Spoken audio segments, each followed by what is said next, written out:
Trying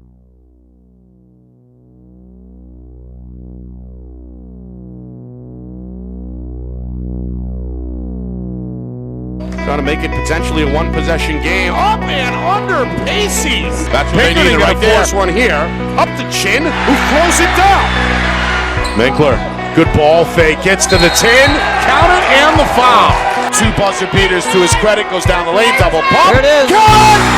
Another! Another! And it's a steal by Soden to the rim. He's got the layup and Bedford's got the lead. McGeady drives, Strand open, three-pointer up and in. Wow. And they come up with a steal.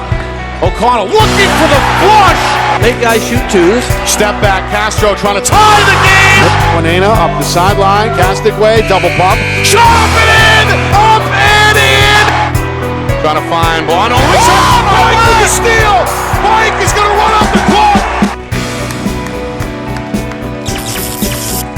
Well, hello everyone, and welcome here to Exeter. Nick Anastas, Justin Gorham with you, getting set for the 2024 NHIAA Boys Basketball Division I Semifinal between top-seeded Pinkerton and number 4 Trinity. Two storied programs, one ticket to Sunday's championship on the line. Pinkerton will start there, 17-1 under first-year head coach Mike Dunham. They feature the state's leading scorer, the 6'9" senior Jackson Marshall, who just recently scored his 2,000th career point in a quarterfinal victory over Nashua South. They're widely seen as the favorite here tonight. Trinity, though, they're on a roll. They've won 12 of their last 14, went 12-5 during the regular season. Another first-year head coach on the sideline in Ray Farmer. There he is with the Pioneers. And this one, Justin, a little bit of a contrast of styles. We've seen Pinkerton score back-to-back 101-point performances. They did it against Merrimack in the regular season finale. They did it again in the quarterfinal win over South Trinity. A little more methodical, a little more old school. Tempo is going to be big to watch here tonight. Yeah, Trinity is down the number of players. They don't have Doherty, who they had all year, who's averaging about 15 points a game. So you lose that. They don't have the size that Pinkerton has, but they have been winning with defense. They create chaos defensively. They run around, they trap, they run and jump. They're turning the offensive player and then getting steals from behind. Pinkerton, I don't know if they played them last time defensively. They didn't do that quite as much. They weren't as good at it at that time. They've gotten better.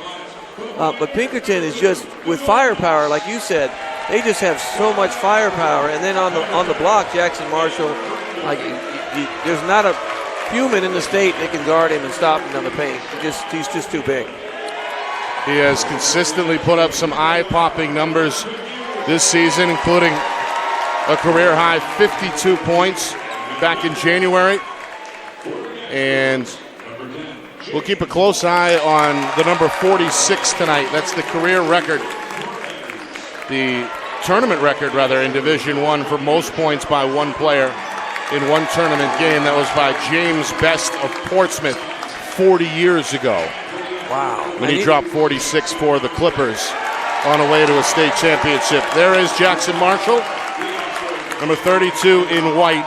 And we are down a Brander tonight. Christian Brander, it appears, is out. Well, a little monkey wrench here for the Astros. Let's go down to the floor for the national anthem. Our broadcast today, as it always is brought to you by Beals Insurance Agency, with locations now in both Bedford and Londonderry. Whether you need home, auto, or business insurance, Beals Insurance will get you both the price and quality coverage that's right for you. Just call 603-471-9999 or visit BealsInsurance.com to request a free quote and start saving money today. Again, that's BealsInsurance.com. The New Hampshire Tomahawks promote the highest level of club lacrosse competition, not just in the state, but in the country. Looking to get recruited? Director Chris Cameron keeps an open dialogue with the nation's top college lacrosse coaches. Over 400 New Hampshire Tomahawks alumni have played at the college level, including the ACC, Big East, Big Ten, Ivy, NESCAC, NE10, and more. The New Hampshire Tomahawks coaching staff has over 100 coaches, including current high school, varsity, and college coaches. The Tomahawks offer training for players of all ages, clinics, camps, and leagues, along with spring, summer, and fall elite teams. So play with the best. The New Hampshire Tomahawks, showcase and development for college lacrosse. Visit NewHampshireTomahawks.com and girls.nhtomahawks.com. How can you reach your team's fundraising goals at no risk and no cost? MG Sports offers a variety of products to make your team's fundraiser a success. Their products include tickets and discount cards to hundreds of local businesses. MG Sports now has a digital platform where athletes can raise funds in the comfort and safety of their own home. So become another athletic program like Bedford, Goffstown, or Memorial that sets fundraising records every season. MG Sports, fundraising made easy. Visit mgsportsfundraising.com to start raising money for your team today.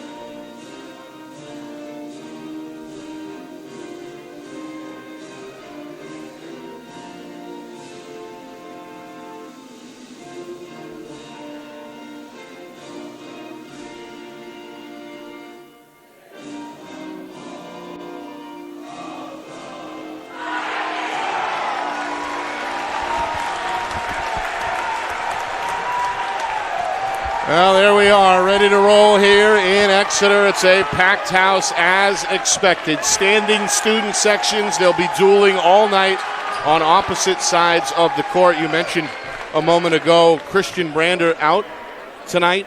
He's over there in street clothes. Yeah, I'm curious to see what happened there or find out what happened. The 5'10 junior, one of the best shooters in the league, knocked down 12 three-pointers in a game against Portsmouth back in December. So a little shorthanded tonight for the Astros, but the top seed, I'm sure, up for the challenge. Quickly, some things to look for, keys both ways. How will Trinity come out offensively? Will they tend to maybe slow the game down, keep the game in the 30s, 40s? Because I think you have to. And how will Pinkerton adjust to that? Will they run, continue to attack, and get the ball inside early and try and get ahead by using their size advantage? Astros win the tip, and we're underway here from Exeter. Pioneer fans who made the trip from Manchester chanting defense behind the visitor bench.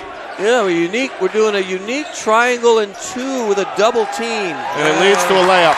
I'm not feeling good about that. Nobody home on the backside. Uncontested two for Brander. That's Andrew, the senior. Meanwhile, a three here on the way. That's too strong for Dylan Gartside. Astros look to push. Marshall his first touch, and he's hacked in the lane. Yeah, they're trying to. I thought it was going to be a box and one to start, but they're playing man, and they are doubling him. At least they did initially. Let's see what we do in this particular possession. They got Gartside face guarding him right now. It's a box and one now. Andrew Brander for three. Back iron miss. Long rebound for Dunker, and the Pioneers come the other way. Hoping to get on the board, trailing 2-0. Dunker, a spin move, lost it on the way up, and turned over. Good move to the basket. Just good hands by the defender.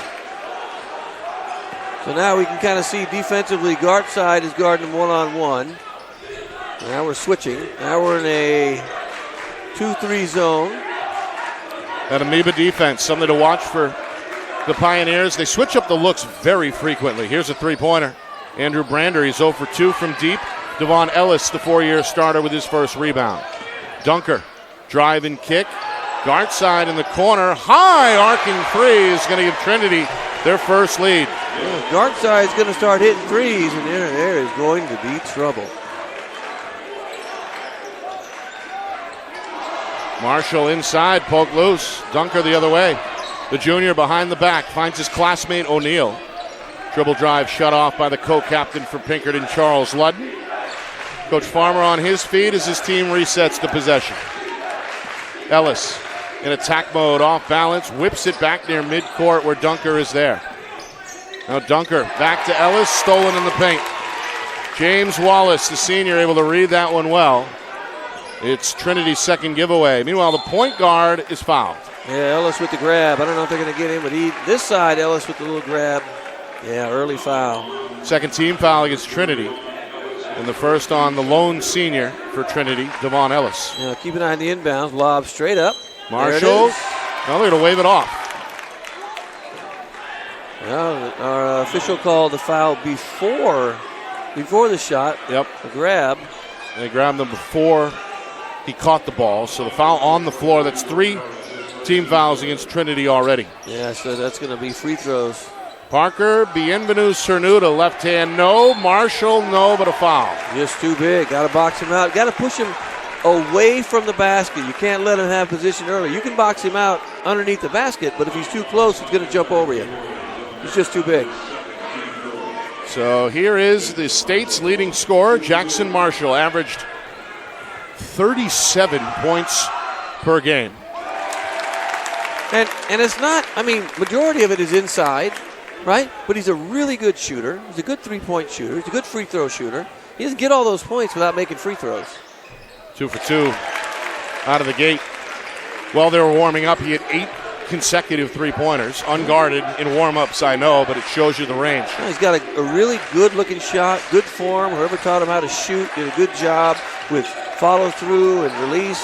Of course, his father played NCAA basketball. This one is an easy put-in for Evan Dunker, the co-captain, with his first 2 of the night. Trinity hangs around. They're down 1. Marshall for 3. It's going to change that. There's that 3 we talked about. He's confident to shoot it. 5 early for Marshall. Meanwhile, Sean O'Neal leans into an elbow J, won't go. Torres, the freshman, trying to keep it alive. Instead, it's Pinkerton the other way. Bienvenu behind the back and then rejected by Dunker. Great block. Have to check the replay. Well, the Pinkerton fans got excited with the behind-the-back flip there from the point guard, but a hustling Evan Dunker got the Trinity fans on their feet with that rejection. Let's look at that point. There are 3 guys inside guarding Jackson Marshall. Ludden pull up. First 2 for Charles Ludden. You're going to try and make Trinity, I think the goal is to try and make everybody else beat them but Jackson. Ludden has played well for Pinkerton this year, especially as of late. He's got his first 2 on that 15-footer. Meanwhile, a foul here against the Astros. It'll be their first team foul and the first against Parker Bienvenu Cernuda, who at times this year has gotten into a little bit of foul trouble. He gets one here with just over 3 minutes gone by in the game. Yeah, he does tend to get in foul trouble early. He's very aggressive defensively with his hands. You know, if you get him to reach up instead of slap down, less calls. He's one of Pinkerton's standout soccer players in the fall as well. Meanwhile, Torres had the dribble drive cut off. Ellis takes over in the corner, trying to muscle into the lane, but a foul first. Wow, okay. So back-to-back whistles against Pinkerton. It's got first-year head coach Mike Dunham frowning on the home sideline. Yeah, calling it kind of tight. Didn't see much there, to be honest, just after the pass. I'll say it's on Ludden from behind. We're 4-2 already. We've been playing for 3.5 minutes. It's 4-2. Combined 16 fouls in the early going. 3 officials tonight: Bob Benjamin, Glenn Sear, Richard Deschard. 3 of the better referees statewide. Guard side, trying to hit another from the corner. That one misfires. Wallace does the dirty work for Pinkerton on the glass. Now look defensively. Now you got Ellis and guard side and Torres inside. Wallace off the skip pass, going to make him pay with a 3-pointer. If the other guys do that, you're in big trouble. Wallace's first field goal. The lead grows to 7. There's Cernuda again on the bump. And that's number 2. He's going to have to take a break. Yeah, you can't. Aggressive is good, but you got the bump on the baseline. You got to let him either cut him off or get out of the way. Troy Galler, a 6'4 senior, gets the call off the bench. As Coach Dunham shuffles the cards here, Bienvenu Cernuda will sit. Now you're going to probably have to have Ludden as your ball handler. Good pass. And a good play off the inbound. First two for the freshman, Jordan Torres. Trinity now trails by 5. Who, by the way, has been outstanding. As the season's gone along, he's gotten so much better. Ellis the rebound.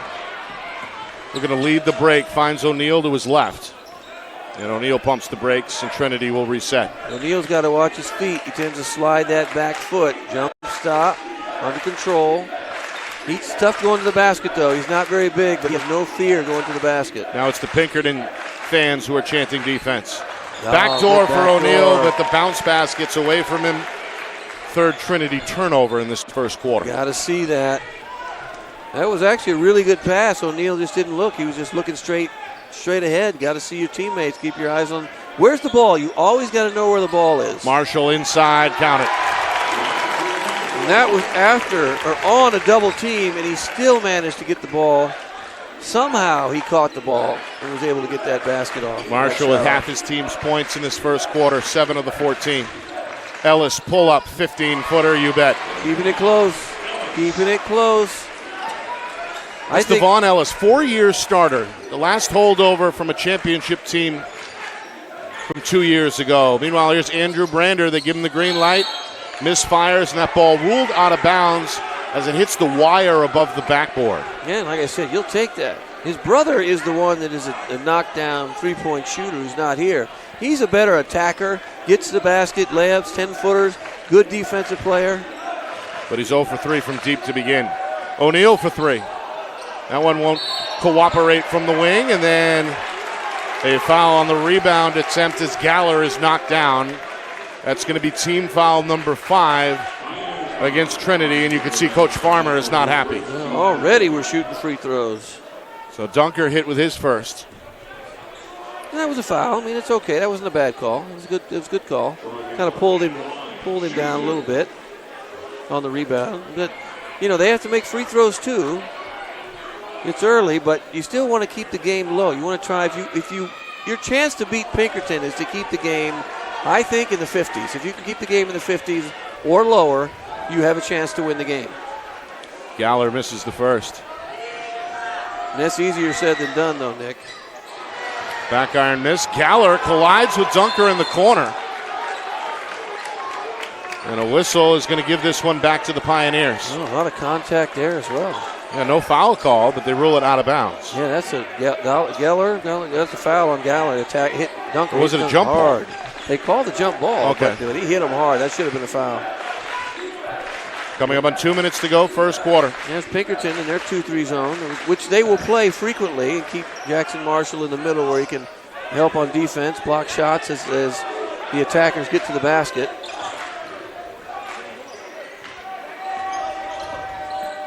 Dunker in the high post.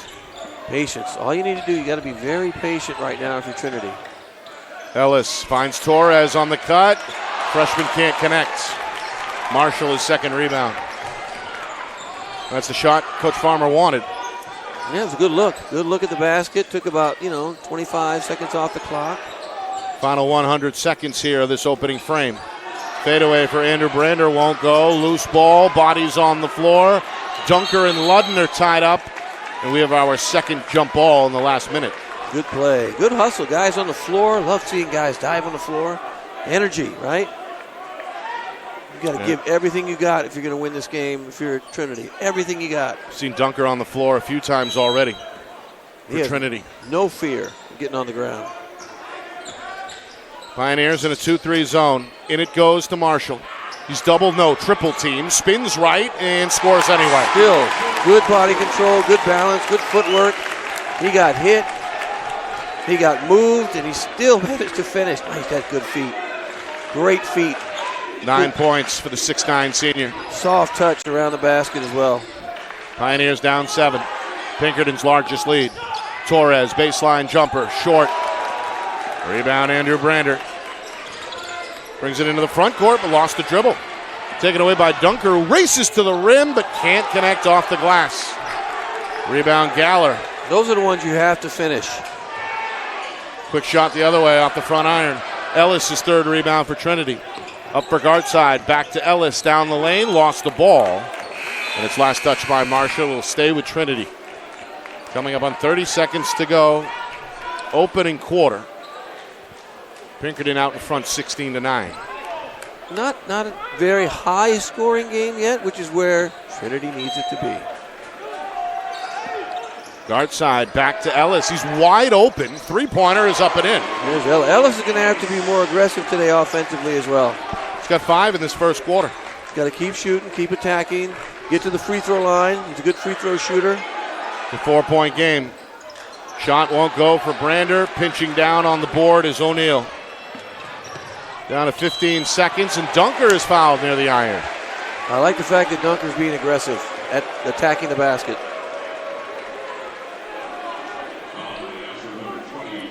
Well, he's a kid who plays with emotion. He's a junior. He's a transferred from Bedford High.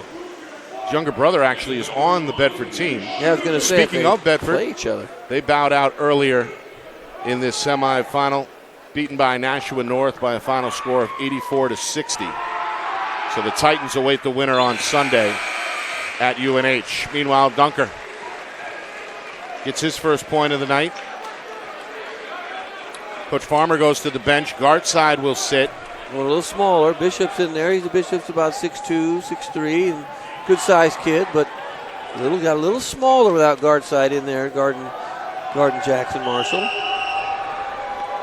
So first action for the sophomore, Connor Bishop. Free throw, no good. Rebound here for Brady Sullivan, who just checked in a moment ago for Pinkerton. Meanwhile, this one is poked away. Lobbed at midcourt. Dunker trying to find it. Taken away by Connor Dempsey. And then a foul is called with just over a second remaining. I think we're shooting that one. He's shooting a three. Wait. Dunker, meanwhile, gets his second. And he gets an earful from Coach Farmer. He called that on the pass. Let's take a look. That looks like a shot. End of the quarter shot. That's what he's shooting. That's an end of the quarter shot. They are fortunate he only is shooting 2. Dempsey can't connect. The 6-foot sophomore just checked in a moment ago. One more on the way with 1.3 remaining. Dempsey can't hit. Marshall the tip, no. And then Wallace overplays it off the window. And that will do it for the first quarter. Pinkerton sets the tone. Trinity comes back. And in the end, it's a 3-point difference. Astros 16, Pioneers 13 after 1. Right back to Exeter in a moment. You are watching our Friday Night Lights New Hampshire Game of the Week semifinal edition. Right here on Friday Night Lights New Hampshire. Broadcasting in conjunction with the NFHS Network.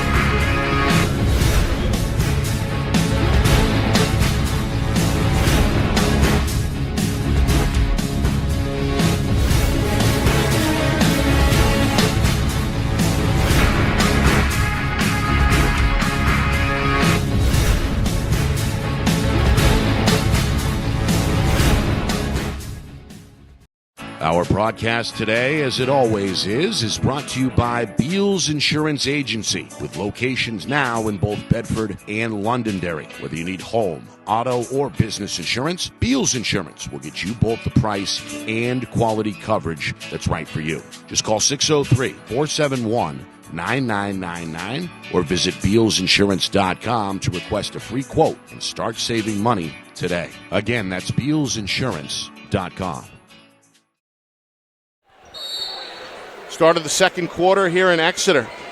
Trinity hanging around with top seed Pinkerton after 1. They trail by 3, 16-13. Nick Anastas, Justin Gorham with you. It's the 2024 NHIAA Boys Basketball Division I Semifinals.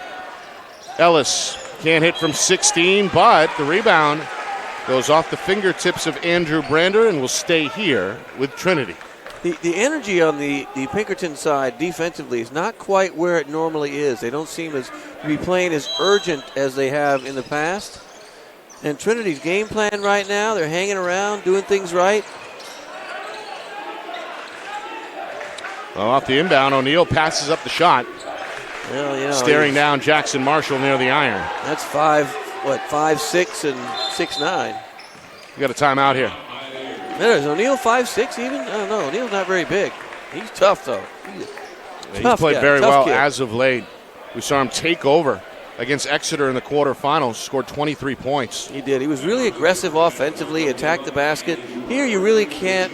You can attack the basket. You just got to pull Marshall away from the basket. So whoever is guarding or whoever Marshall is guarding, if they're playing man, you just got to make sure you try and take him away from the hoop, take him outside. If it's Ellis and they're playing man, take him out to the 3-point line. That opens up the floor so you guys can get layups and backdoor cuts. Of course, the winner will play Sunday at the University of New Hampshire. Nashua North, they won their 13th straight earlier, knocking off defending champion Bedford by a final of 84-68. That was a decisive win. Nearly wire to wire, in which they led by as many as 21 in the fourth quarter. They were up at one point, Nick, I think 24 until they put the subs in, and I was like, I was unbelievable. Had 4 players in double figures, 2 combining for 50 points, Rodriguez and Maglani. Three-pointer, it's Sean O'Neill, right on schedule. We mentioned him, his ears were turning red, and all of a sudden he hits a 3. The Manchester native with his first points.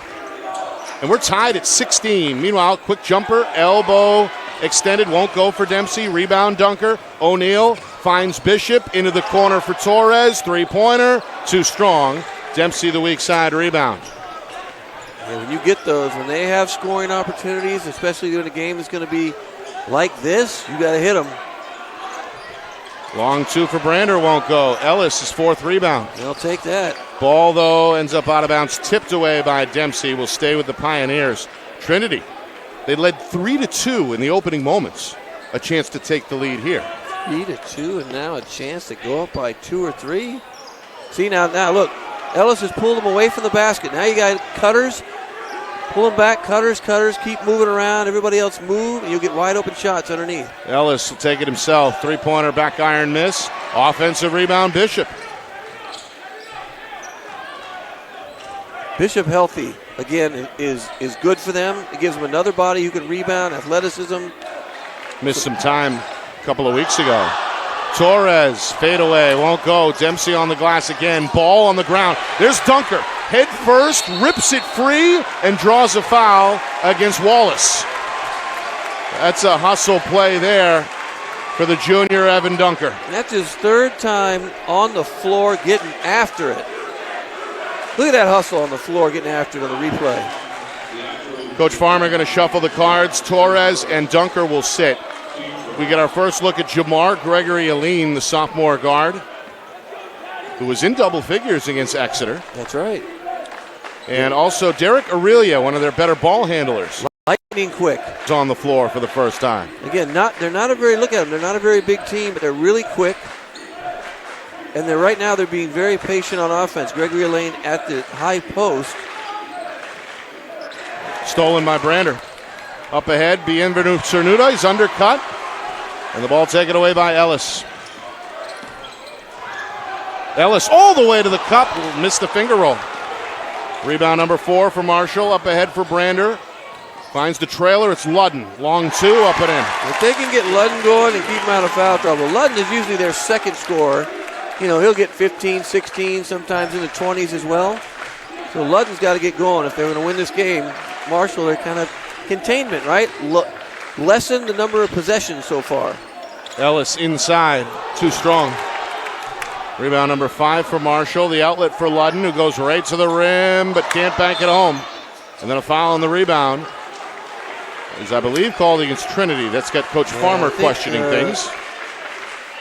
It's a push against Bishop. Really? So one team foul each way with 3 minutes gone by. A little bit like the what we would call over the back, which is just a push. That's a 5-second violation. Great defense by Trinity. The out-of-bounds play. There wasn't a lot of movement, a lot of standing around right now. The Pinkerton side, you need to move. You need to screen on the out-of-bounds. Get open. That, I believe, Nick, if I have this correct, is their 5th turnover, and we're tied at 5-5. Zone look here from the Astros. They've switched between the man and the 2-3. Trying to trap the point guard, which is very difficult to do. Gregory-Aline for O'Neill. Trying to test the waters in the corner. Drives on the baseline. Up top of the sophomore. Leaner, no good. Back iron miss, and Ludden has the rebound for Pinkerton. Ludden again. Ludden comes in. When Ludden is playing, good things happen. Bienvenu Cernuda. Leaner, no. Tipped by Brander, no. There's Marshall. There he is. Offensive rebound. Got to keep him off the glass. Marshall in double figures. 11 points, 6 rebounds in his first half. We hit the midway point, second quarter. Pinkerton's lead creeps up to 4. Inside pass. Gregory Aline finds Bishop in the corner, who finds a three-point attempt. No good. Another offensive rebound for Bishop, and now foul is called against Pinkerton. Yeah, Marshall, I think, with the bump. He's getting a little frustrated. Guys aren't rebounding. He's rebounding by himself. Sometimes when you have a guy like that on your team, you do tend to rely on him to get most of the rebounds inside, do most of that work, and you kind of leave it to him. So a little bit of frustration, I'm sure, setting in. Hey, you guys, don't leave. 5 guys on the glass, then they go. Second team foul against Pinkerton, the first on Marshall. I do like the zone on the out of bounds. It lessens the opportunity for screens, and there weren't many that time, but you can still screen against the zone. But underneath the basket, playing zone is the smartest thing to do because you can trap in the corners and make a lot of things happen. Ellis ready to fire out of the corner. It's too strong. Ludden has the weak side rebound. Pinkerton looking to push. Brander in attack mode. Over the shoulder, no, but a foul as he's knocked down. Wow, good strong take there by the senior. Of course, Andrew Brander, he's quite a story. He started as a freshman. Went to prep school for a couple of years, came back in the offseason, came off the bench to begin the year, but has found a home in the starting lineup and has played well. I think as the year went along, we saw him improve his play. I think he was hurt, so that starting situation, too, injury-wise, set him back a little bit. He's a really good slasher, good defender, good rebounder. And he's good in the open floor, too, as we've seen. It's his first trip to the line tonight, and he cashes in to extend the lead to 5. Meanwhile, 5 unanswered have been scored by the Astros, make it 6. Yeah, we see now a 1-3-1 three-quarter court press with Jackson Marshall in the back, trying to clean up anything that comes his way. Either contain and back into a 2-3 zone. Ellis down the lane, finds Bishop. Nice pass. Connor Bishop, his first 2 off the bench. That ends a 6-0 Pinkerton run and brings Trinity back within 4. Brander in the corner. Three-pointer. He's going to hit one eventually. He missed his first 3 from downtown, but that time able to get it square. And it's a good-looking shot for the senior. It's 25-18 as we move inside of 3 minutes remaining second quarter. Drive and dump, and there's the finish by Jamar Gregory Aline, his first 2 off the bench for Trinity. And right now they are using Ellis as the point guard, and he is finding his teammates wide open, getting them shots. Good tip out by Marshall. Brander's trying to stay hot. 2 in a row. Confidence builder. You make one, you see the ball go in. We saw that with Maglani earlier. Confidence. Ball goes in, you start to shoot well. He's got double figures now with 10. Gregory Aline, no. There's Aurelia in the mix. Sneaking around. Digs out the offensive rebound, and the Pioneers will have another chance. Ellis, step through move, finds O'Neal. Closed out well. Extra pass, Bishop. Three-pointer. Around the rim and in. Bishop shooting with confidence.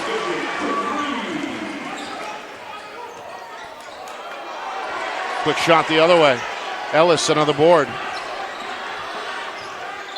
O'Neal to the rim. There he is, attack mode. Sean O'Neal gets it with the left hand off the window and one. And that's got the Pioneer faithful on their feet. And if you look, there was Jackson Marshall hadn't gotten back after that lob play, so all of a sudden you can take advantage with the big man not underneath the basket. Smart play by O'Neal. Because that's what he does. He attacks the basket, but it's tough when there's a 6'9" guy inside. It's tough. Tough for anybody. Yeah, and he's not, but he's fearless. He is absolutely fearless. 6 points in this first half. And all of a sudden, it's a 2-point game again. Ludden for 3. Back iron miss. Marshall can't quite corral it. Astro fans wanted a foul. Yeah, it looked like he might have got grabbed. A little shirt masking, we call that. Shirt masking, old school. So a chance now for Trinity to tie or take the lead. Good box out inside. I think they did a nice job with that. I didn't see much of a foul. Final 80 seconds first half. Coming up at halftime. Stats, highlights, analysis, and a recap of the Nashua North Bedford semifinal matchup, which was played on this floor earlier tonight. That's all coming up at halftime. Meanwhile, a foul here against the Astro, and that is number 3 against Parker Bienvenu Cernuda. He's going to have to sit. You're the point guard. You got to think about that. You got to think about what you're doing. They need you in the game so that you can continue to play how you normally play. Now you have to change the way you play. You have to slow it down a little bit. Your point guard's not in the game anymore. That foul also puts Pinkerton up against the limit with 4 team fouls. So something to watch here in the final minute. Aurelia wraparound pass for O'Neal. Thought about it. Thought better of it and pulls it out with a dribble. Trying to go around Sullivan. Finds Aurelia. Fakes out Ludden. Back to Bishop. Down the lane, and we're tied at 28. And there's Bishop again. Bishop has come to play. Off the bench has been really, really a bonus today. 7 points for the sophomore, all in this second quarter. Here's Marshall. Spins right. Tried to bank it.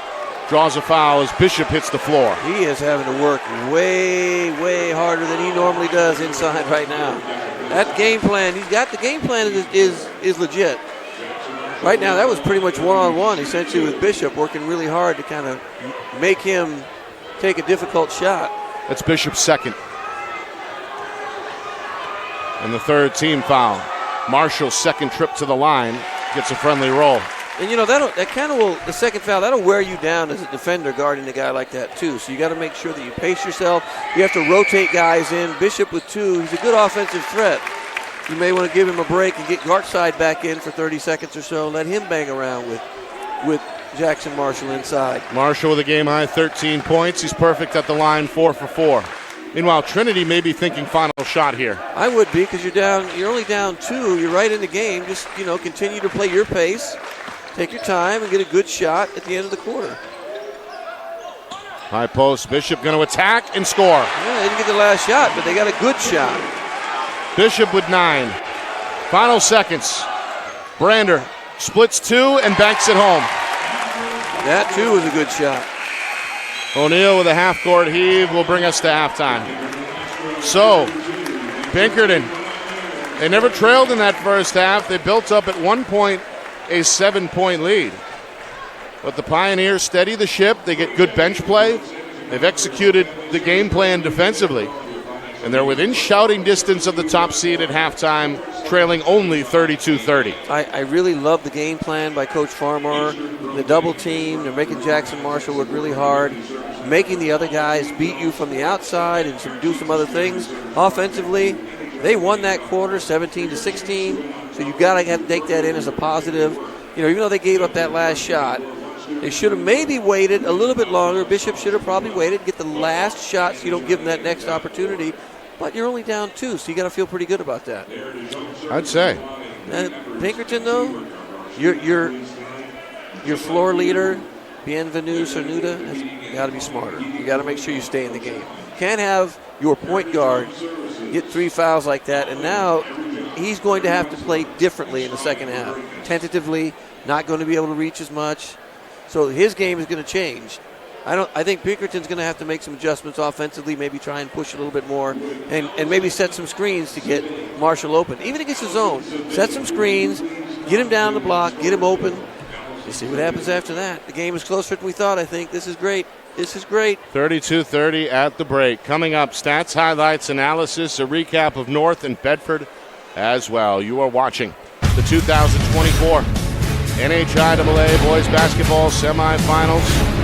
Division I semifinals right here on Friday Night Lights New Hampshire, broadcasting in conjunction with the NFHS Network.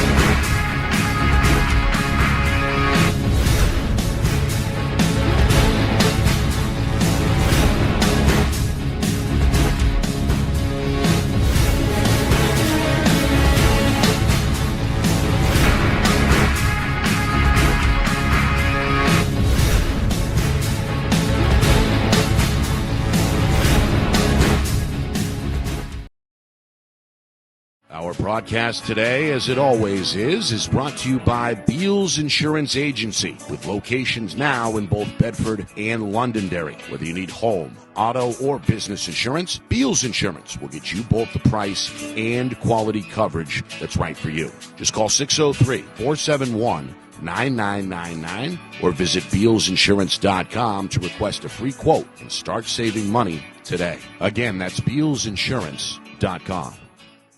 The New Hampshire Tomahawks promote the highest level of club lacrosse competition, not just in the state, but in the country. Looking to get recruited? Director Chris Cameron keeps an open dialogue with the nation's top college lacrosse coaches. Over 400 New Hampshire Tomahawks alumni have played at the college level, including the ACC, Big East, Big Ten, Ivy, NESCAC, NE10, and more. The New Hampshire Tomahawks coaching staff has over 100 coaches, including current high school, varsity, and college coaches. The Tomahawks offer training for players of all ages, clinics, camps, and leagues, along with spring, summer, and fall elite teams. So play with the best. The New Hampshire Tomahawks, showcase and development for college lacrosse. Visit NewHampshireTomahawks.com and girls.nhtomahawks.com. How can you reach your team's fundraising goals at no risk and no cost? MG Sports offers a variety of products to make your team's fundraiser a success. Their products include tickets and discount cards to hundreds of local businesses. MG Sports now has a digital platform where athletes can raise funds in the comfort and safety of their own home. So become another athletic program like Bedford, Goffstown, or Memorial that sets fundraising records every season. MG Sports, fundraising made easy. Visit mgsportsfundraising.com to start raising money for your team today. Well, it's halftime here at Exeter. We've got a 2-point game. Yeah, we do. Top seed Pinkerton, 32. Number 4 seed Trinity, 30. Astros looking to make it back-to-back trips to the Division I championship round. Trinity, if they can pull it off, it would be their second trip in the last 3 years. They won the whole thing back in 2022. Pinkerton never trailed, led by as many as 7.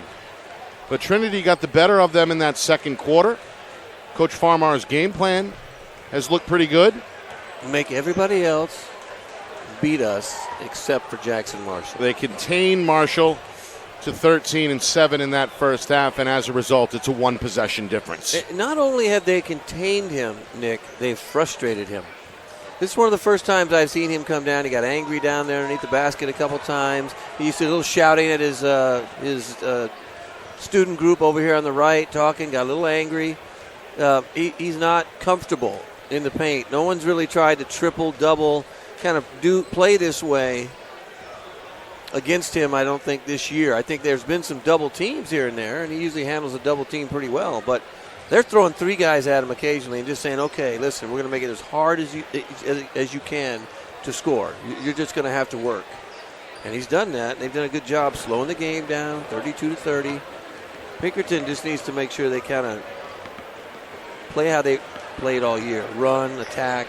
Bienvenu Cernuda has to stay out of foul trouble.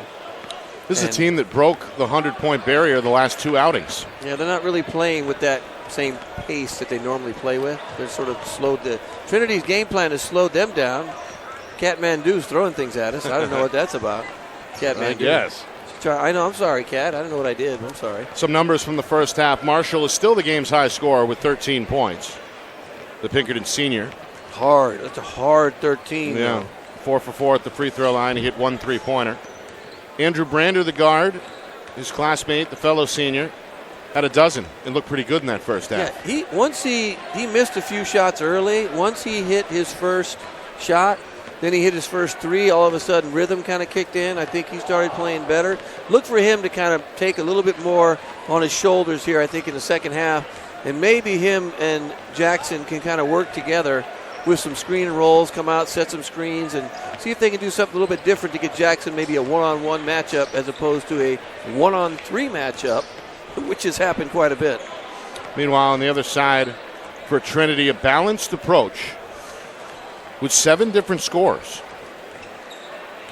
Led by 9 points, all in the second quarter from Connor Bishop. Great off the bench.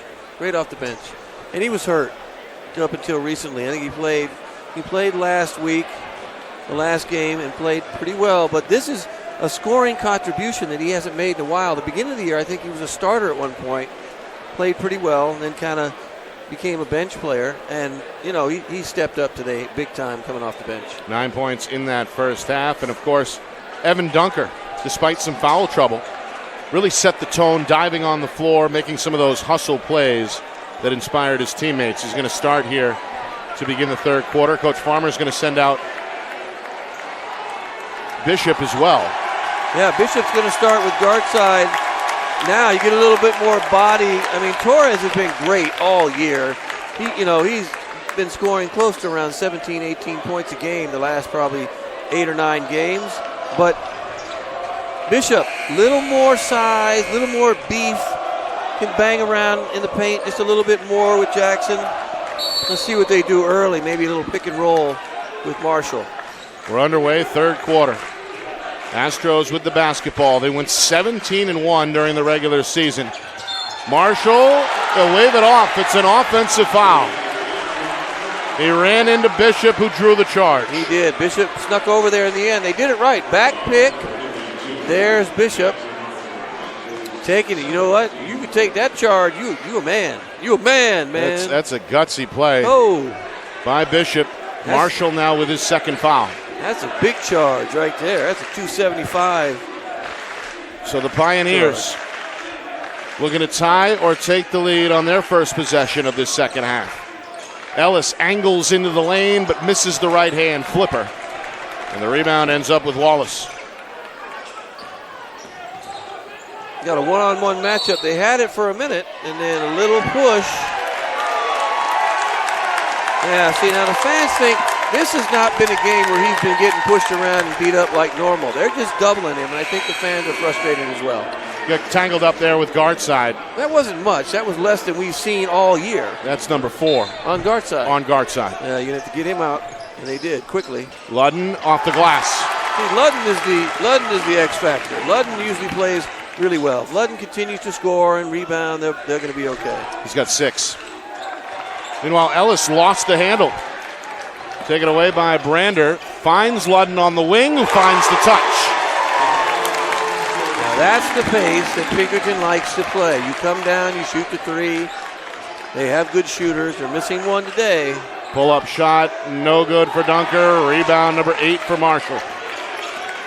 And now the Astros a chance to extend their largest lead to double figures, and they will the 3 from Andrew Brander. It's a 10-point game. Ellis drive and kick. Dunker. O'Neal is open but passes on the shot. Yeah, had an open look. Good open look for O'Neal. Rare wide open look for O'Neal that he passed up. Got to make something happen. Going to get a 5 count. Coach Dunham wants it. There it is. And he'll get it. Too much dribbling. Another turnover for Trinity. Both teams took pretty good care of the ball in the first half. 5 turnovers each way, but that one the second in as many trips down the floor for Trinity. The 5-second ones hurt. They really do. You got to make sure you move the ball. You can't just keep dribbling the ball around. And guess what? What happens when you do that? The rest of the offense just stands there. Drive and dump. Galler, who just came on, going to reverse it. Now it's Brander. Open on the baseline, gets the roll. And notice we have Bienvenu Cernuda on the bench because he has 3 fouls. So you have Galler in the game. Meanwhile, it's a 10-0 run out of the gate for Pinkerton. And that is exactly what Trinity did not want to see happen. Just over 2 minutes gone by third quarter. O'Neal for 3, can't find the touch out of the corner. Right idea on that back pick. Brander looking to push. And the skip pass. Ludden eyes on the rim. Frees himself up. Fade away won't go, and Dunker a good weak side rebound for Trinity.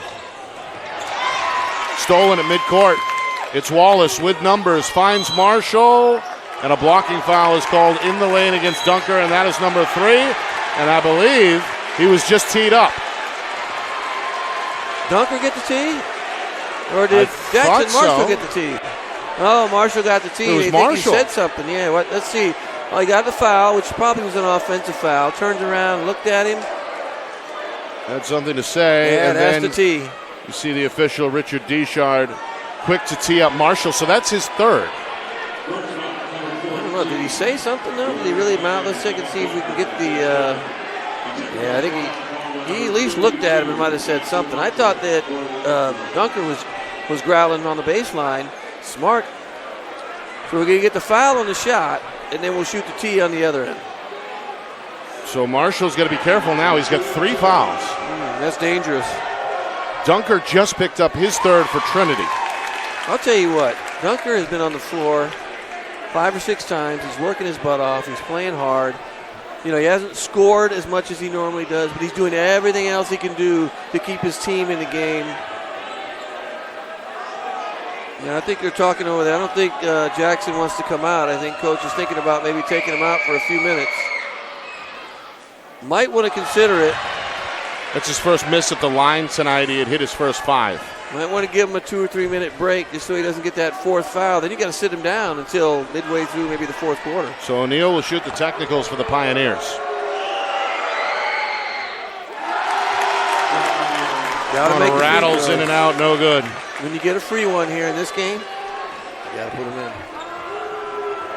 Looking for the first point since halftime. He'll get it there. So that puts an end to an 11-0 run by the Astros. And Trinity will have the basketball now trailing by 12. Now, if Marshall gets his 4th foul here, then we have an entirely different game. Because you're going to have to take him out. If I'm going at him. If I'm Ellis, I'm going at him. And here's Ellis in the lane for 2. You got to go at him. You got to go at Marshall, post him up, do whatever you can to get the 4th foul. And then the game plan changes dramatically. Ellis 7 points, 5 rebounds. 3 minutes in, 3rd quarter. Wallace a strong take. No. Tipped by Marshall, yes. Good hands. He's got great hands around the basket. 5th offensive board, right? Am I right on that? Yeah, he's got 9 total rebounds as well to go along with a game-high 16 points. O'Neal up and under, left-hand finish. There he is, that tough little guy. Love him. 9 points for O'Neal. Man, he's tough. 10-point game again. Brander just inside the 3. And this one rolls off the fingers of the freshman Torres. Couldn't quite locate the ball off the rim. That was a tough shot. Bounced hard off the rim. You barely are going to be able to grab that. Not a great shot. A little early in the possession. All right, going to come down, have a rebounder ready. Wallace for 3. No. Marshall somehow snatches that one and scores. That's just size and strength. Size and strength. Didn't push him far enough away from the basket. Bishop tried. Just going to keep far enough away. Another double-double for Marshall. 18 points, 10 rebounds. Dunker, baseline drive. Finds O'Neal, extra pass, sets up Ellis. Wide open 3, won't go. There's Marshall on the glass. Midway through, 3rd quarter. Pinkerton looking for more breathing room, leading by 12. Got a one-on-one matchup. There it is inside. O'Neal jumps the pass. Ellis ends up with it. It's a 3-on-2. Dunker's got the layup. There's Dunker. Good job. Boy, they're working hard. His first bucket since halftime. They're down 10. They got to make sure they don't stop trading baskets, or they stop trading baskets. Too easy there. I think Marshall's had enough. Pinkerton crowd wanted a foul. Dunker finds Torres. The freshman cashes in for 3. I was waiting for Torres to come alive. 9-point difference, 49-40. Now if they can just make a dent, get this down to about 4 going into the 4th quarter. I'm still going at Marshall offensively, though, to get him off the floor. They leave Galler open. He misfires. And a whistle away from the ball. They're going to call that on Ellis, if I'm not mistaken. Maybe a hold. It's on Bishop. No, Bishop. That's Bishop's, what, 4th, I think? I thought maybe. That's his 3rd. Could have called that either one of those 2 on the double team. A lot of fouls. A lot of fouls here early. Or as we move along, I'm sorry. Coming up on 3 minutes remaining, 3rd quarter, up and in. It's another for Andrew Brander. That's his 4th from downtown. Lost a shoe. Jackson O'Neal Marshall. to the rim. Shoeless Jackson Marshall. You're right, he lost his left sneaker. He did. It fell right off. And now a timeout is called by Coach Dunham. You know, the play, I know we think that you lose his shoe, you got to stop the play, right? Doesn't matter. A guy goes down in the backcourt, other team has the ball. Let's say Pinkerton goes down, injury even, loses a shoe. You never stop the play, you want an injury, until there's a dead ball, almost a stop at the other end. So if they don't score on the fast break and they have to pull it out, boom, you blow the whistle. So they did the right thing. They didn't stop the play. They're 5-on-4.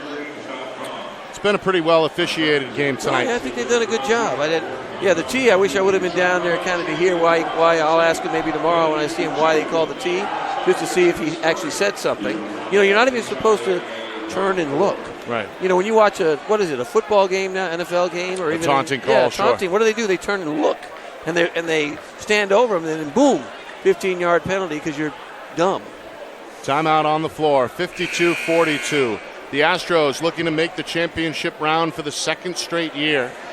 The first under first-year head coach Mike Dunham. Trinity, they've been there before. They have. As of recently. Final Four appearance in 21, champs in 22. Gave Bedford all they could handle last year in the quarterfinal round, and they're back here in the semis again with only one senior on the roster. And what we can say is it's the first under Coach Farmar. Yes. If he gets to the finals. Semifinals for him. He's an assistant for the past couple of years, but now he's the head man in charge. It's his show to run. And he may have a chance to face his alma mater as well. Nashua North, they advanced earlier with a 16-point win over Bedford.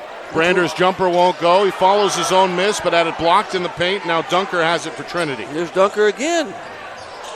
Another rebound. Meanwhile, O'Neill and Ludden tied up under the rim. And the possession arrow will keep it at this end with the Pioneers.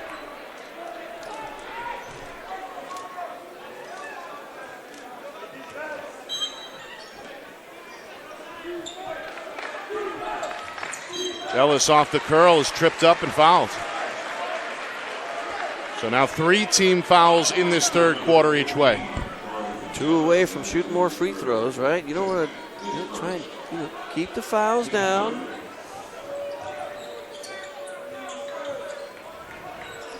Astros in a man-to-man. That's been the look most of the way. Coach Farmer on his feet.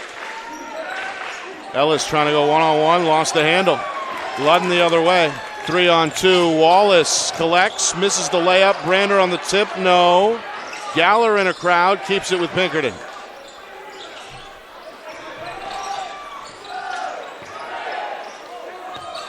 Galler thought about it. Leaves it for Ludden. He will pull the trigger and knock down a 3.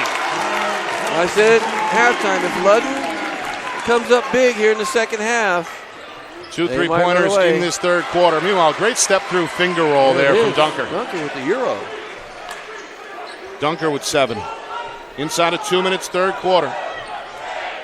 Astros by 11. Ludden into the paint. Over Torres, can't get it. Torres collects.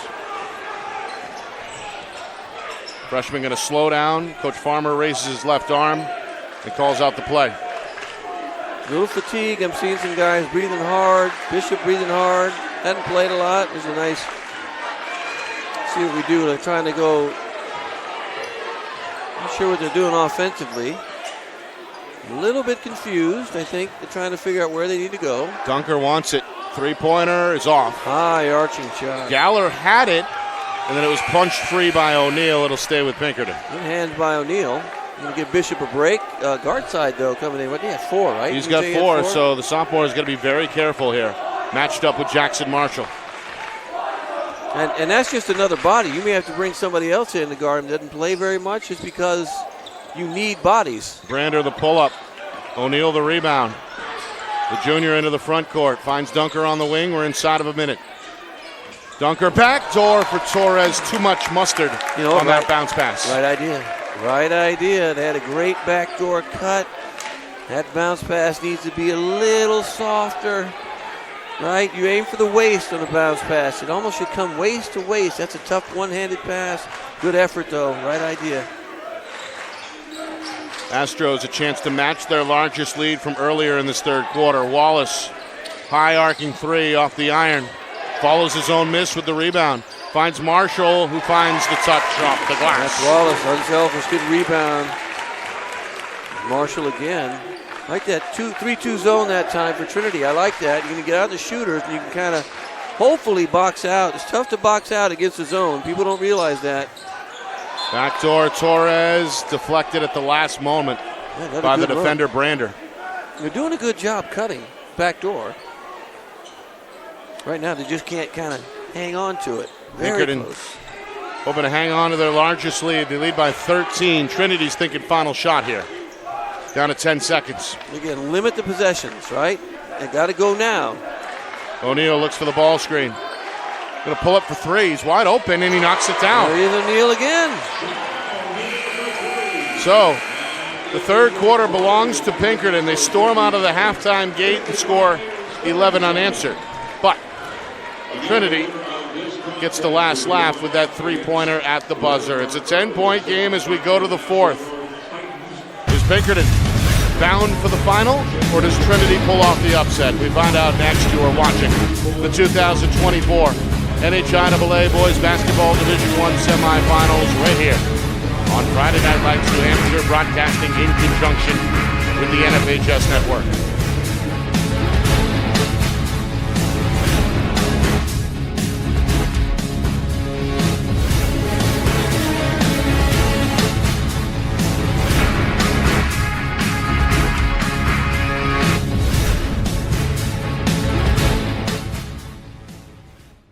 Our broadcast today, as it always is brought to you by Beals Insurance Agency, with locations now in both Bedford and Londonderry. Whether you need home, auto, or business insurance, Beals Insurance will get you both the price and quality coverage that's right for you. Just call 603-471-9999 or visit BealsInsurance.com to request a free quote and start saving money today. Again, that's BealsInsurance.com.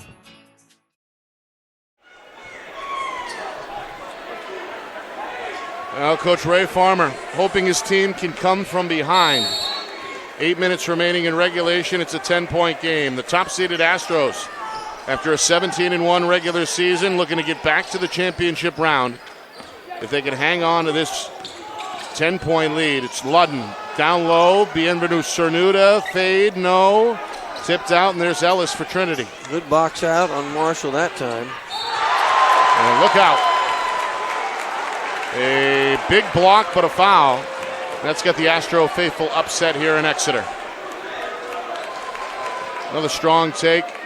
Great block. They went straight up. You got, again, that's what I meant about you got to give the defender a chance, right? It seems like every time we see a defender jump up in the air, even if he goes straight up, offensive player jumps in, they call a foul on the defender. It's not. If you jump forward and you hit him, I get that. But he, O'Neal, great move, but he had his arm out and kind of. That's an offensive foul. O'Neal with 15 after that made free throw. He's got a team high. Astros lead dwindled down to 9, make it 8. Sometimes, when you watch from this vantage point, you just see that sometimes the defender just has such a disadvantage, even though they do things right. Brander all the way. Left-hand layup won't go. Marshall. 2 offensive rebounds in that possession. And a basket. He had 13 in the first half. He's had 11 more since to go with 13 rebounds. He's getting his baskets right now just kind of opportunistically, right? O'Neal deep 3. A little bit of a heat check there. And the rebound pulled in by Brander. Brander's really come along and started playing really well. Wallace wide open. Too strong out of the corner, but that's it for Courtside, I think. A foul is called against Trinity's guard side, and that is number 5 against the sophomore. Wait a minute. Coach Farmer shaking his head. I think they called that on Dunker, believe it or not. Was it? Oh, you're right. Yeah, I spoke too soon. So Dunker had him on the kind of the hold. Picks up his 4th. And a little bit of foul trouble starting to pile up here for the Pioneers. Minute gone by, fourth quarter, 10-point game at 59-49.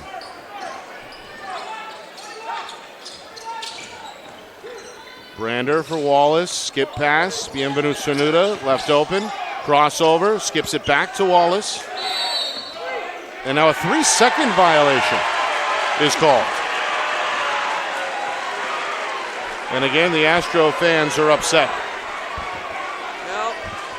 Now, officials will always give you 5 of the count in there. You always get at least 5 to get out. So maybe he's in there a little bit long. Backdoor Ellis. Another great extra pass, Torres for 3. Freshman can't hit out of the corner. Ludden looking to run and gun for Pinkerton. Scooper blocked by Torres. Yeah, wanted a foul. Good block. It looked like he had hand all on the ball. Fans go crazy. But then again, the fans are always going crazy. Yes, sir. Good block. Then That's that kind of an block. atmosphere, a March atmosphere here in Exeter. It's a packed house, and Wallace has played well tonight. The 6'3" senior, Kansas second from downtown to double his point total from 3 to 6. Meanwhile, Ellis slips free for his second field goal since halftime. He's got 9. And that's what we need. We need him to be aggressive going to the basket. He's a good finisher around the hoop. Right now, he's running the show for him, essentially. Trinity trying to hang around down 11. Marshall double teamed in the post, lost it. Wallace collects in the corner and had it poked away by Courtside. Yeah, Courtside was lucky. He hit him pretty hard defensively in that one. I'm surprised they didn't call that. Knocked the ball, knocked the body. Pretty much hit him everywhere. Ooh, don't lob it. Whatever you do, don't lob it. Wallace under the rim. Finds Bienvenu Cernuda. Left-handed three won't go, but there's Ludden. Poked loose. Ellis swipes it up ahead for O'Neal, who is fouled on the floor. Nice play. Good hustle. Pinkerton is working so hard just to stay close. Well, that's number 4 on Ludden. So foul trouble both ways here. And now Trinity is going to talk it over as Coach Farmer calls a timeout. 62-51 with 2.5 gone by in this fourth quarter. Of course, the winner will play Sunday at the University of New Hampshire. They will take on red-hot Nashua North. The Titans earlier today dethroned Bedford, knocking out the defending champs by a final of 84-68. Yeah, and did so in a very convincing manner. Whoever wins this game, it's going to be a very tough task to play that team because Nashua North is on a roll. They're well coached. They're playing with confidence. The guards are playing well. Their big man Rodriguez has all of a sudden turned a corner about 5 games ago and is just a totally different player than he was at the beginning of the year. It's like he's grown dramatically. I mean, he shot the ball, probably north of 80%. He was feasting inside. He had 26 points, and I think every single one of those field goals was in the painted area. They were. He didn't shoot any shots. I think early in the year he would shoot a 3 or 2, and he kind of move around. This time he was around the basket. I recall him only missing 1 2-footer, and it was a very well-defended 2-footer that he missed. So the Titans, they beat Bedford. And now on the other side of the bracket, Pinkerton hoping to hang on to this 11-point lead as we head towards the 5-minute mark, fourth quarter. Trinity, again, doing everything they can to stay close. You stay in the game. If you're within, like right now, within 10, 11 points, you're in the game. You just got to stay close. Right? Start making some shots. At some point, you may have to change your game plan a little bit and kind of try and score a little bit faster than you have just because you have to catch up. But you have the fouls over there, right? So we've had a lot of fouls called today, right? A lot of whistles. I don't know what the number is, but there's been a physical lot of game. fouls. And I think a pretty well officiated game by these 3 gentlemen, Bob Benjamin, Glenn Sear, and Richard Deschard. Yeah, I think they've done a good job. It just seems to me like there's just so many, like you said, very physical and a lot of fouls called. O'Neal's been to the line a bunch. A rare miss. It's 4 for 6 on the night. Gets that one to go. Now we're going with a full court. Looks like a 1-2-1, 1-3-1 maybe? Ludden in transition is on fire. Can't stop that. Got to get a hand up. Let's take a look at that full court pressure again by Trinity. That's Ludden's 3rd from downtown, all coming after halftime. Ellis all the way gets the layup. Tough shot. He's good with either hand. You see the lefty finish there. He's in double figures now with 11. A steal results in a Torres layup. Turnover, another turnover. So 4 quick ones for Trinity, and they're back within 9. Bienvenu Cernuda may have lost it on the way up. Torres out of a crowd. Dunker on the fade, gets it down to 7. And here they come. Here they come, and that's just effort, turnover, steal. There's another one. Poked loose by Ellis. 2-on-2. The senior to the rim can't bank it home, and then it's knocked out of play by Dunker. So close, so close. Those are the ones you want back every time. You want back. That's a tough shot. Scooped it almost. Oh, good look. So it's a 1-2-2, 1-2-1-1 full court press. Got to try and trap those wings, trap those corners. In it goes to Marshall. And a foul is called against Ellis. Not much there. Almost. Marshall kind of just knocked Bishop down. Didn't see much there from Ellis. Let's take a look on the Wizard replay. There it is early on the pass inside. It looked like Ellis's left arm on the catch. Yeah, that wasn't much, but there was something there. Just a second on Ellis. 2 team fouls each way here as we near the midway point, fourth quarter. 7-point game. It's the closest Trinity has been since the opening couple of minutes of the second half. Yeah, they've just, this is just effort right now. They've been all over the floor defensively, getting steals, being aggressive, changing kind of their defense up a little bit, pressing for the first time. Meanwhile, we've got a wet spot along the baseline. A lot of moisture, a lot of sweat. A lot of bodies on the floor as well. We've seen guys, Dunker's been on the floor 5-6 times. Ludden, that's a deep 3. In and out. Marshall, offensive rebound, spins right, no. Second try, yes. And the foul. That's just too much size. 26 points, 14 rebounds. And that's effort, too. He missed his first one, got the offensive rebound. 2 offensive rebounds in that play. What effort. That's just effort. He's got 10 offensive rebounds. I have 10 offensive rebounds for him. And 15 total? 15 total, 10 offensive rebounds. Yeah. You don't see 10 offensive rebounds very often. Rodman-esque. Yes. For sure. He's tipping balls out. He's tipping them to himself. And he's hitting free throws as well, where he's almost been perfect tonight. It was 4 for 4 in that first half, 2 for 3 in the second half. Yeah. All right, it's a 10-point game again. And we are coming up on the 4-minute mark here, fourth quarter. The clock's starting to become a factor. Good screen, sets up O'Neal, but he can't connect. This one is tipped out of bounds and last touch by Wallace, so it'll stay with the Pioneers. Yeah, it was a good screen. They got Cernuda right in the face on that screen.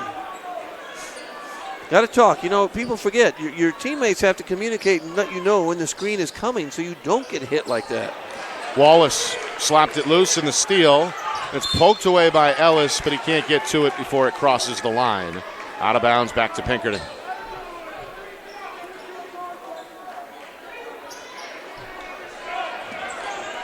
Long pass taken by Wallace. He comes into the front court. The senior gives up the dribble.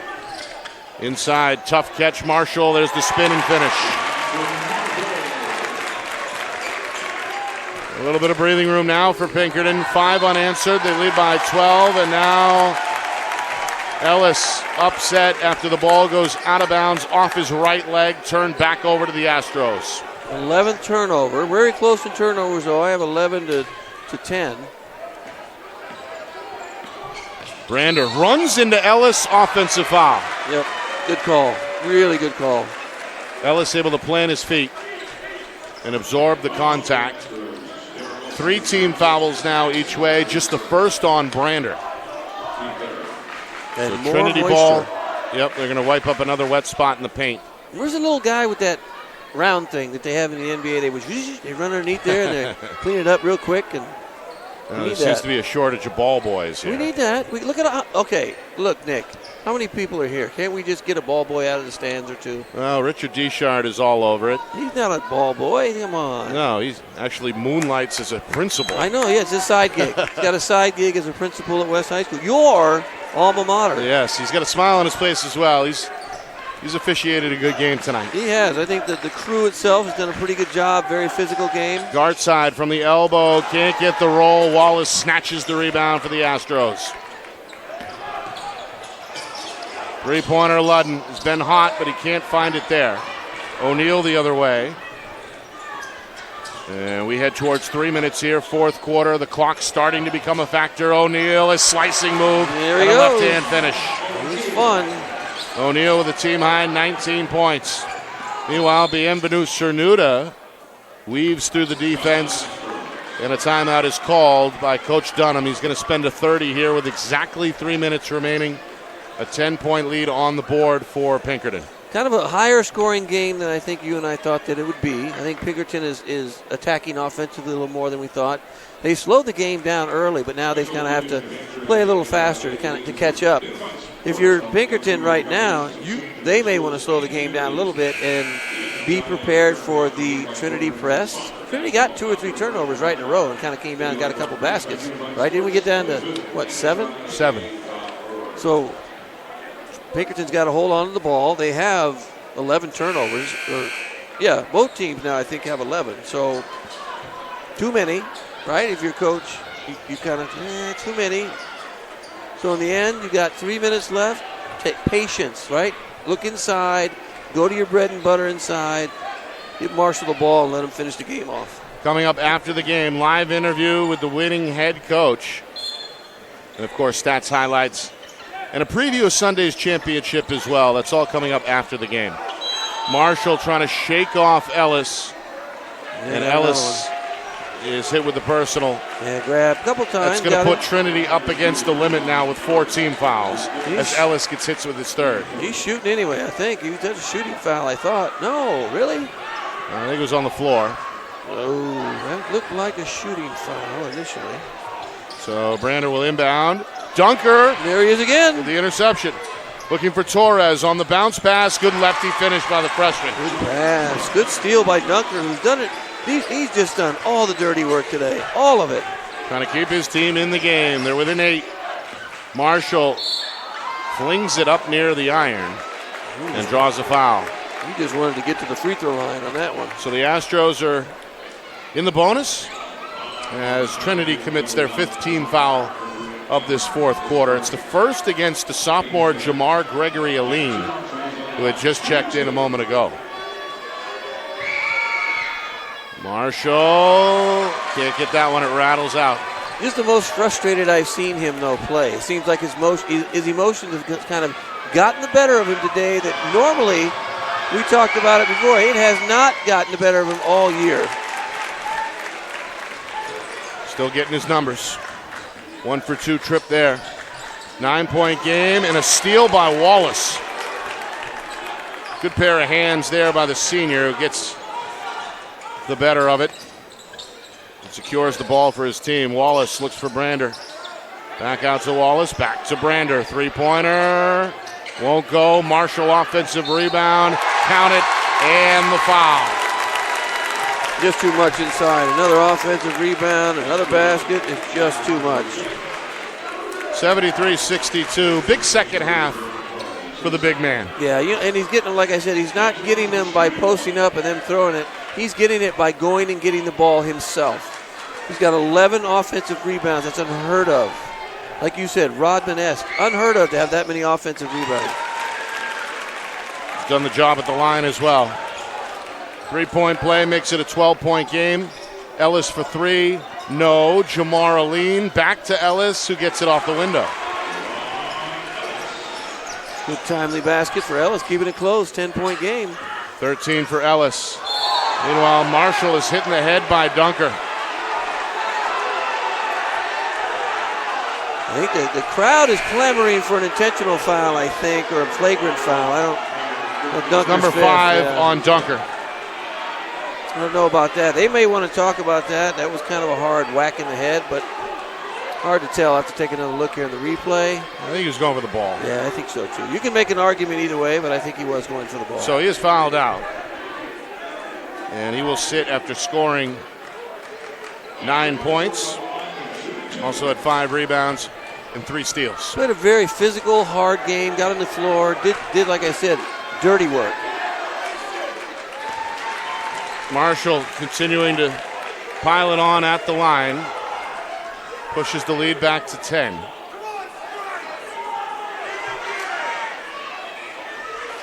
Crowd is not happy with they feel like Marshall, I think, is getting beat up, but he's getting the fouls called. They're calling the fouls. He's shooting free throws. He's making free throws. He's got 22 in the second half, 35 in the game. And he shot 12. Woo, yeah, there's O'Neal again. So O'Neal, he's going out guns blazing. Huge second half for the junior. And Trinity refuses to lay down. They're within 9, and now a travel is called against Marshall. Usually you can stop after that one. You can pick it up, but you can't advance it. So I'm kind of have to take another look. I think it was a travel. Like, you should be able to pick that up and not advance it. Could be wrong on that, but that's how it used to be on that when you lose control of the ball, grab. Timeout, Trinity. Comes with 93 seconds remaining. Down 9. That's only 3 threes nowadays, Nick. 3 threes. 3-possession game. 76-67. Again, if you want to stay tuned after the game, we will speak with the winning head coach and preview the championship on Sunday as well. So there was a foul not called there. Then he did that. That's probably, I don't know how he lost control of the ball. Again, usually you just can't advance it, so I'd have to ask somebody about that one. It's a tough call. But well, Pinkerton, the number 1 seed, 17-1 during the regular season. The one loss came against Dover back in January. They close out the regular season with 7 straight, including wins over Trinity and Bedford. No problem with Nashua South. Scored 101 points in the process in the quarterfinal round.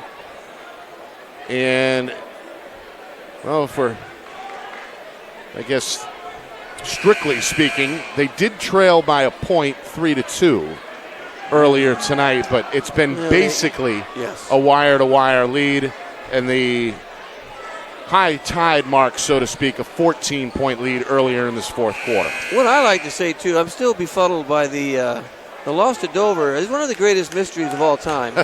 I'd like to be able to see video of that, how that happened. Not to take anything away from Dover. We saw them. Dover's tough. They're tough kids. Yeah. They play hard. But I don't know how that happened record-wise. And there he goes, the legend.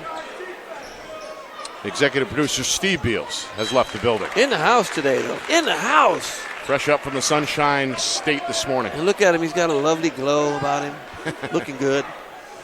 All right, 92 seconds remaining after the pass was tipped out of bounds by the Astros. Aurelia, the trigger man, finds Ellis into the corner.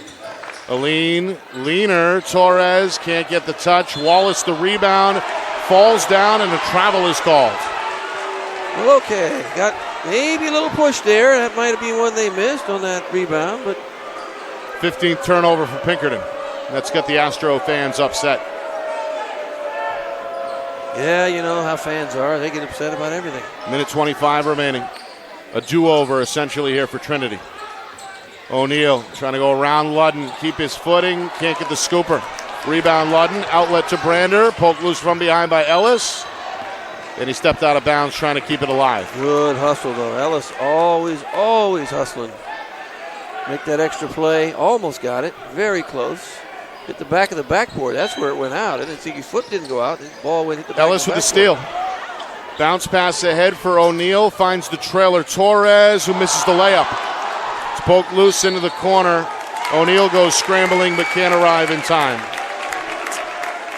Those are tough misses. Those get you closer. They get you 69, 76. You make that one. Oh, it's a tough one. Instead, it stays a 9-point game with 1:07 remaining. Long pass from Ludden looking for Marshall. He's fouled first. Going to throw one down, but it doesn't count.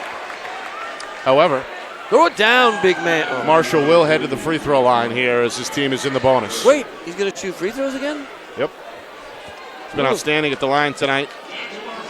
4 for 4 in that first half, 6 for 8 in the second half. Quick math says 10 of 12 on the night. I'm glad you did the quick math. I gave you an opening. I wasn't even going to try. I didn't even try. Why try? Marshall knocks down another. I told you, I leave mathematics to you. How about the second half he's put together? I know, right? Look at all the free throws just in the second half, the rebounds, the offensive rebounds. Keep packing the stats, padding them up. 2 for 2 there. He's got 37 points tonight. Ellis to the rim. Well, if this is it for Devon Ellis, it's been quite a career. A 4-year starter, a championship ring on the resume, and 110% effort here tonight. What looks like is going to be likely a losing effort with his club down now 9 with 48 seconds remaining. Ellis just surrendered his 4th foul. And Brander will head to the free throw line. Haven't seen much of Brander in the second half. Ludden has played well in the second half. Marshall, of course, played well. Brander was really good in the first half, though. Once he got hot, he hit 4 threes, and we thought, okay, 4 threes, 3 twos, 4 or 5 rebounds. Played well.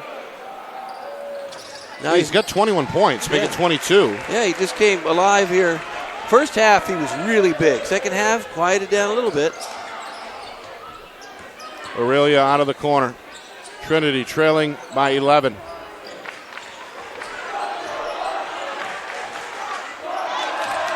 Nearly a steal at midcourt. Aurelia recovers, and then it's punched out of bounds by Wallace with 28 seconds to go. Yeah, look at this. They still have 80 points. I mean, they kind of started slow, but all of a sudden it just kind of added up. Relatively high-scoring game, 80-69. 32 points for Pinkerton in the first half, 48 more in the second. Three-pointer Ellis can't get it off the glass. Offensive rebound, Gregory Aline leads to an Ellis layup.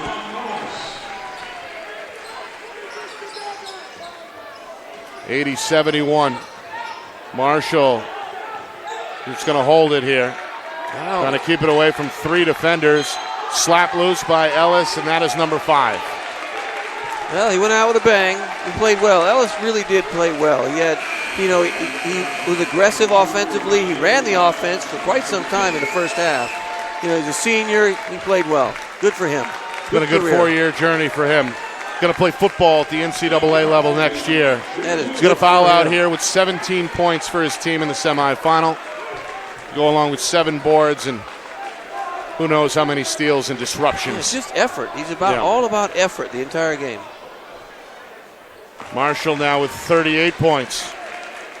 It just keeps adding up, doesn't it? I mean, he didn't feel like he has 38, but he shot so many free throws. He's got 25 in the second half. Man. And, he's gotten all those. How's he gotten those, Nick? At the line. And offensive rebounds. Yep. 81-71, make it 82-71. Coach Dunham going to pull him off the floor, and it's a round of applause for the state's best player. Man. What a game. 82-71, final seconds. O'Neal can't find it. Ludden the rebound, and the Pinkerton Astros are going back to the championship round. They will face Nashua North on Sunday for the Division I state championship. They are winners over Trinity by a final score of 82-71. Jackson Marshall led the way with 39 points. Man, I counted it up. You're right. That was 39. Wow. 26 of those in the second half. 16 rebounds as well. Had plenty of help from Andrew Brander, who ended up with 22 points to go with 4 boards. And Charles Ludden was big in flashes tonight as well. He canned 3 3-pointers in the second half to finish with 15 points. Pinkerton, first-year head coach Mike Dunham, somewhere down there on the floor. He's going to make his way over here to our scorers table, our broadcast table, in just a few moments. But, Justin, your initial thoughts on what was almost a wire-to-wire win for top-seeded Pinkerton? Yeah, I think they had to work hard. It was the most I've seen Jackson Marshall have to work down low on offense to try and get his points. And in fact, he had to end up getting most of his offense were on offensive rebounds. They could not get him the ball. So Trinity's game plan was successful, I think, in that way. He just took over physically in the second half, and it was just too much. They kept the game close for the most part. Trinity's game plan was great, but you just have to – you got to find a way to – and this is easier said than done, obviously. By pushing Jackson Marshall away from the basket. Rodriguez, who's about 6'6" himself, is going to have his hands full and his body full on Sunday. It's going to be a fun matchup. Or whenever the games are. We're not too sure yet, are we? I don't know. Well, we think they're Sunday. In fact, we know they're Sunday. We're just not sure what time yet. Okay, officially, we need to know what time they are. Okay. So it will be number 1 Pinkerton against number 3 Nashua North. Astros very close last year, but fell by 10 points in the final to Bedford. Pinkerton looking for their first state championship since 2010. Nashua North, they'll be looking for their first title in school history. That is huge. The last championship for Nashua was for Nashua High School in 2002. Okay, the split before happened they split. in 2005. I wasn't here then, so I wasn't aware how that worked. I mean, the community is so large. At the time, Nashua was the largest high school in New Hampshire at nearly 5,000 students. Yeah, that makes sense. Isn't Pinkerton probably is close to being the largest school in New Hampshire? They are now right? the largest at nearly 3,200. All right, somewhere in that sea of red and white is Mike Dunham. I see here him. He comes. Yep. Johnny B got him squared away. Yep. As he always does. His team led by only 2 at halftime. Very close game. One of the, I think, when you're running and trying to achieve a championship, it's good to be challenged occasionally like that, so that you know what to expect in a final game. That way, you're ready to take on any situation. Right. And I think that was a good challenge for them in a semifinal. Coach Mike Dunham, congratulations. Thank you guys very much. On the semifinal victory. Thank you for coming up. We appreciate it. Yeah. Your team, to start the second half, scored 11 straight and never looked back. Yeah. What did you say at halftime? We were kind of flat in the first half. Got in some foul trouble. Charlie Ludden picked up 2. Parker Bienvenuto picked up 3. Christian Brander wasn't available tonight. So again, we had to have some guys step up, and I thought they did. I thought Troy Galler did a great job. Jamie Wallace did a great job, and just coming out, just emphasizing the compete level defensively. I don't think we played great defense in the first half, but kudos to Trinity. They played phenomenal. Coach Farmer does such a good job with them. But as far as the second half goes, I thought we came out and competed a little bit more. Yeah. Seems like you got the ball to the big man a little more often in quarters 3 and 4 as well. He drew whistles and made them pay at the line. Yeah, absolutely. And again, when Jackson gets to the line, it's going to be a long night for a lot of teams. But again, he's got to keep his cool. I know he's getting hit a lot, but he's got to keep his cool a little better than he did tonight. Hopefully he does that on Sunday. Some of the other guys, you already touched on them briefly, but Ludden caught fire there in that third quarter to give your team a lift. And Wallace, seemingly on the glass tonight, brought some of that toughness inside as well. Yeah, absolutely. And I knew we had the size advantage against Trinity too. But Charlie Ludden's been doing it all year. The kids call him the glue guy.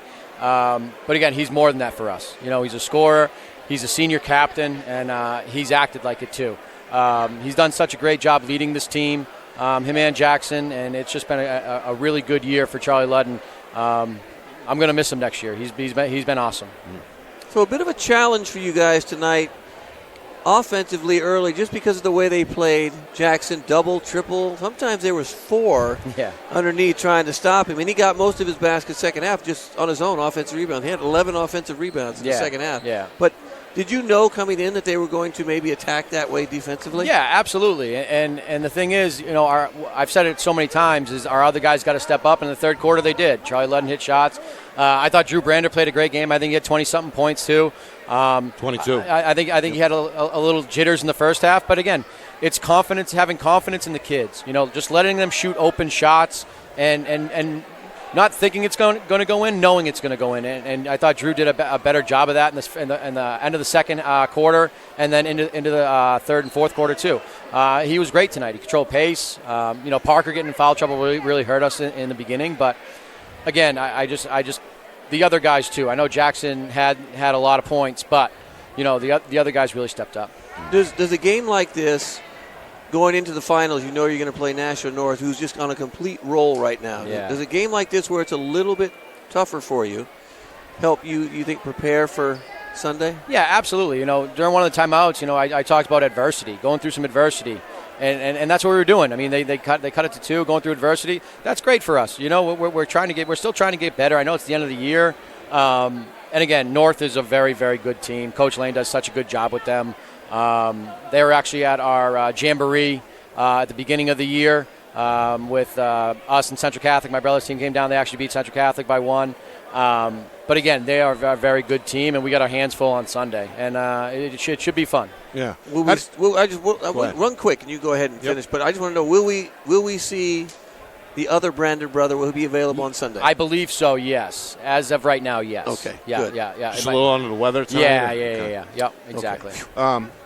How do you prepare for Nashua North, not having seen them during the regular season? Yeah. So I mean, obviously we have film. I mean, we have huddle, so we have a ton of film. I watched some of that game. I mean, I know Parth McGlarney is a very, very good player. Their big is a very good player, and they have great guard play. We already know some of that stuff. So, and again, they like to play up tempo. And again, so do we. I mean, we like to get out and run too, and have Jackson run. And on a big court, it's going to be kind of tough. But I'm looking forward to the challenge, and it should be a great championship game. How do you prepare? What happens between now and Sunday? Yeah, so we got practice. We actually have to go. We actually can't use our gym tomorrow because the cheerleaders have a competition there tomorrow. So we got to find a gym to practice at. But we will. We'll practice tomorrow. And again, right now it's an hour and a half. Go, come in, get some shots up. Yeah. Go prepare. Go over what they do well.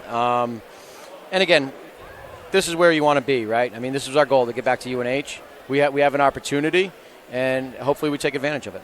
Enjoy it. Yeah, thank you guys so much for what you do, and appreciate thank you so much. Thank you for coming on. Yeah, absolutely. Congratulations. Have a good night. That again, Mike Dunham, the first-year head coach for Pinkerton. He's got them back on the big stage following a big win here over a stubborn Trinity team, 82-71. No, just real quick, though, just cheerleaders have practice. Where were they? What do they practice? Why are they not at the game? What happened to the cheerleader factor? We had the band yesterday that just crushed it with Cole Brown. Where are the cheerleaders here, Nick? Hopefully we'll see them Sunday. I mean, that's a school spirit kind of a thing, right? Yeah. They're supposed to come to these games. Absolutely adds to the atmosphere. If you're going to practice, you better come to the game. If you practice for I don't know. Not anymore. Now it's a sport. It's a whole thing. All right, how about basketball-wise? What was your big take here tonight? The big take was you found out that Jackson Marshall, you don't need to throw him the ball. He finds a way to get it himself with, again, 11 offensive rebounds and lead his team again in scoring, but balanced, again, attack with a few guys. Not a lot of guys scored. They had 4 guys, according to what I have here, I think. Yeah. Only 4 players scored. But when one of them has 39, the other has 22. And we said Ludden is a glue guy, just like he said. And Coach had told us that before, just because of all the things that he does. But Trinity has to keep their head up. That was a great game plan. They kept it close for the most part. You got Ellis in his last game, played really hard, banged around inside best he could. O'Neal, again, is tricky, sneaky, finds a way to get baskets. Huge second half. Magically, somehow. He's so fun to watch. And then Dunker did a bunch of dirty work as well, not diving on the floor, taking charges. And it was just, it was a fun game to watch. I mean, you feel bad a little bit that Trinity fell short because they worked so hard and they were down guys. They're down, basically 8 guys that played a lot throughout the year. So it'll be a fun matchups on Sunday, all the way from top to bottom, girls and boys. It'll be a lot of fun to watch. All right, I want to thank Coach Ball and his staff here at Exeter, his Lieutenant Rusty, for working with us before the game. We appreciate Coach and his staff. My man Sherm Chester down there, keeping it real on the scorer's table. And, of course, our friends at the NHIAA, including Jeff Collins, the president, who is on the scene here tonight. And our collaborators at the NFHS Network, of course, Don Boyle and his crew, always big this time of year. So we appreciate everybody who works with us behind the scenes. On Sunday, we'll be off and running at 10 a.m. First of what looks like is going to be 4 state championship games, 2 on the girls' side, 2 on the boys' side. We're just not quite sure yet which games are slotted for when. We do know that the first game is at 10 a.m. and we'll be on the air. Spring forward, fall back. There if you I'm not go. forward, we're going to get the clock set situation, so it's going to feel early, people. You 10 o'clock guys, it's going to feel like 9. You better be ready to go. Exactly. So don't miss out. We're back on the air on Sunday for Championship Sunday, live from the University of New Hampshire. Want to thank John Barron, doing his thing as usual here bright and early up in Media Row, getting us squared away. Of course, Kat Doyle up here with us. There she is.